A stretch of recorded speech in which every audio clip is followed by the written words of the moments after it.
Thank you, Mr. Chairman. So I want to ask about the Republican big, beautiful bill, which will knock about 16 million people off their health care coverage and cut programs that keep groceries cheaper for millions of families in order to try to pay for about $4 trillion in tax giveaways that are mostly going to be sucked up by millionaires, billionaires, and wealthy corporations. So, Mr. Bessent, Secretary Bessent, I'd like to start with a very simple question. What you're hearing here is a classic high-stakes Washington clash, a senator framing the bill as a moral and economic trade-off, and the Treasury Secretary being forced to answer the simplest question voters care about. Does this add to the debt or not? This moment matters because it's not just about policy details. It's about credibility, numbers, and who the government is prioritizing. Will this bill increase or decrease the deficit? They're varying scoring on that, Senator Warren. You're the Secretary of the Treasury, so I'm asking you, what is your view? Will this bill increase or decrease the deficit? It is my view that over the 10-year window, it will decrease. You know, do you have anybody who agrees with you on this? Yes, ma'am. Let me ask my question. Okay. Every credible independent expert agrees that Trump and the Republicans' big, beautiful bill would add trillions of dollars to the national debt and would not even come close to paying for itself.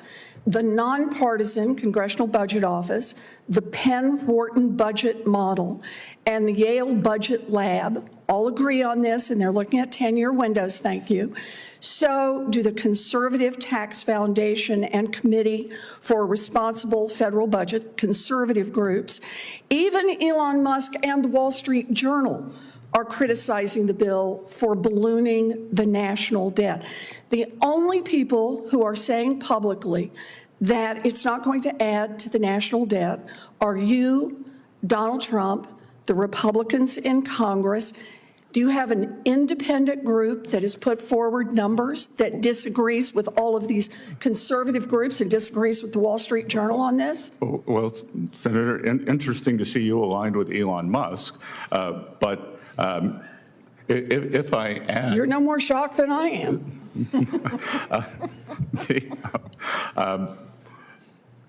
If we want to take the full congressional budget scoring, they predict, and I don't agree with their methodology, they predict a $2.4 trillion deficit. But okay, so the answer to the question is yes. But may I finish? They include but they've also scored $2.8 trillion in tariff income. So even in Washington, D.C. math, okay, so, in Washington, D.C. math, that is a $400 billion surplus. Okay, so let me make sure I understand. This bill, you admit, will increase the deficit by $2.4 trillion, but you think there will be another bill and another set of agreements that somehow materialize, haven't materialized so far, don't have any statutory authority, but that will make up the difference. So the answer to the original question, will this bill increase or decrease the deficit? I think you just said it will increase. This bill increases the deficit. No, I want to use all the CBO scoring, and you can't take one without the other. I don't agree with the CBO. One is the law that we are scoring, the bill that is in front of us. We don't have a tariff bill in front of us to score. Mr. Secretary, let me go on to the second question. You have said that government spending is, quote, out of control. You have also called government spending, quote, unsustainable. In fact, in the name of fiscal responsibility, you're working with the Republicans on this big, beautiful bill to pass the biggest cuts to Medicaid and the Affordable Care Act in American history. So, Mr. Secretary, help me understand here. Why is the national debt so very important that you're trying to kick 16 million people off their health insurance, but increasing the national debt doesn't seem to matter if you're cutting taxes? This is the key pivot in the exchange.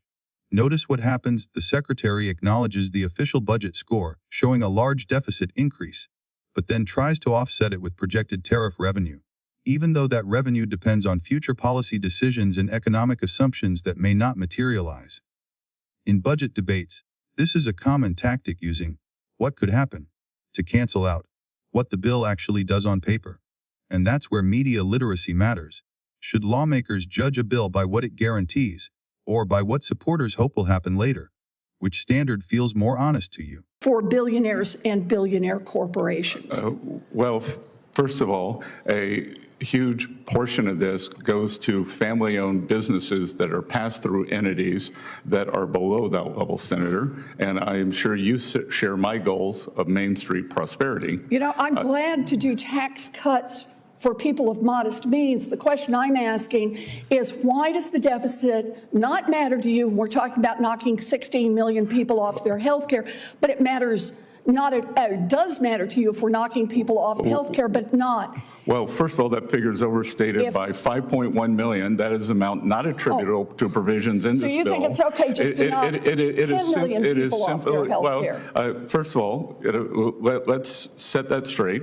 Work requirements account for 8 million of CBO's claim number. Again, we're creating an economy that promotes and rewards. It's clear, Secretary Bessent, that you don't want to answer the question. No, Senator, I am answering it. No, you're not. And what I want is for Medicaid to be used for mothers and children as it was meant, not for 1.4 million illegal aliens, not for able-bodied people. Medicaid is not used for people who are not documented. Mr. Chairman, I just want to say here, the part that troubles me the most is that the Secretary is deeply worried about the deficit and is willing to knock 16 million, or as he says, merely 11 million people off their health care. Matters so much, but it doesn't matter so much if you're cutting taxes for billionaires. Then it's okay to run up a big deficit. I think that's wrong. We do have some differences of opinion. However, we also have a time crunch. I'm going to ask the remaining senators, and including any of mine who show up, to stick with the 5 minutes, please. This exchange highlights something bigger than one bill: how political arguments are often built on competing realities. One side is focusing on official scoring and immediate consequences, deficits, coverage losses, and program cuts. The other is leaning on alternative assumptions, like future tariff revenue, different methodology, and arguments about who benefits from tax relief. And for viewers, the challenge is separating what's in the bill from what's being promised around the bill. What do you think? Was this a fair line of questioning, or a political setup? Drop your thoughts in the comments, and if you want more fact-based breakdowns like this, make sure to like, share, and subscribe.